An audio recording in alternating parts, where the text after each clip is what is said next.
আসসালামু আলাইকুম রহমতুল্লাহি ওবরাকাতু। এই যে দেখতেছেন ভিডিওতে কিছু মাছ যে খাওয়ার জন্য আসতেছে, আবার কিছু মাছ খাইতেছে।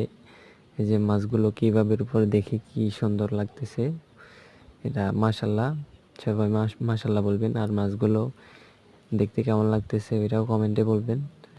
আর ভিডিওতে লাইক কমেন্ট শেয়ার করবেন। ভিডিওটি ভালো লাগলে চ্যানেলটিকে সাবস্ক্রাইব করে দিবেন। এই যে মাছগুলো দেখেন কি সুন্দর। প্রতিদিন আমি এইরকম ভিডিও এই চ্যানেলটাতে দিয়ে থাকবো, বা দু একটা ভিডিও আপলোড দিছি, আপনাদের ভালো লাগলে দেখতে পারেন। আর আমার জন্য দোয়া করবেন যাতে নতুন উদ্যোক্তা হয়ে নিজে নিজে কিছু করতে পারি এবং অন্যকেও করার জন্য উদ্যোক্তা হিসেবে তৈরি করতে পারি। ধন্যবাদ। আসসালামু আলাইকুম ওয়া রাহমাতুল্লাহি ওয়া বারাকাতুহু। আর